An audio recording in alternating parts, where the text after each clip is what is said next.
কাস্টমারের বক্তব্য, এসি 17তে দেওয়ার পরও ঠান্ডা হচ্ছে না। এসিটা 1.5 টন কেরিয়ারের ইনভার্টার এসি।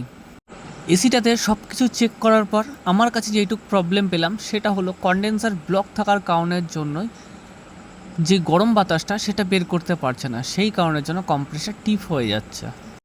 টেকনিশিয়ান ভাইদেরকে বলি, এটা কিন্তু অ্যাম্পিয়ার বেডে টিপ হচ্ছে না, এটা নর্মালি টিপ হয়ে যাচ্ছে। 5 থেকে 6 মিনিট চলার পর অটোমেটিক আউটডোরটা শাটডাউন হয়ে যাচ্ছে।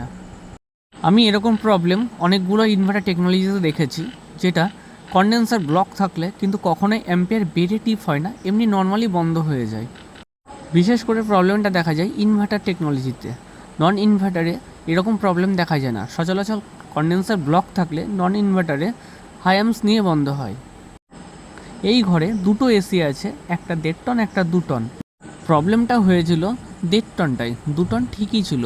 আমি যখন উপরে উঠি তখন দেখি যে 2 টনটাও নোংরা হয়ে আছে, সেই জন্য আমি 2 টনের এসিটাকেও ধুয়ে দিলাম। আমি কাজটা করছি লীলা হসপিটালে ল্যাবে। আমার কাজ দেখার মতো কেউই এখানে নেই, বর্তমানে আমি একাই কাজ করছি।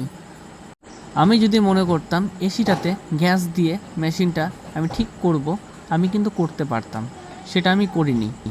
কারণ 2 নম্বরইভাবে কাজ করে পয়সা ইনকাম করার মতো মানসিকতা আমার নেই। জায়গাটা খুব ছোট, তোমাদেরকে ভালোভাবে ভিডিও করে আমি দেখাতে পারলাম না যে মেশিনটাতে কত পরিমাণ নোংরা হয়ে আছে। যাই হোক, আউটডোর ধোয়াধুয়ির পর আমার দুখানা মেশিনই সুন্দর ঠান্ডা হচ্ছে। আর যেই সমস্যাটা দেখা যাচ্ছিল 17 যেই ঠান্ডা হচ্ছিল না, সেটা এখন ঠিকঠাক ঠান্ডা হচ্ছে। বিশেষ করে বলতে গেলে 1.5 টনে যেই সমস্যাটা দেখাচ্ছিল, 2 টনের এসিটা ঠিক আছে, সুন্দর ঠান্ডা হচ্ছে।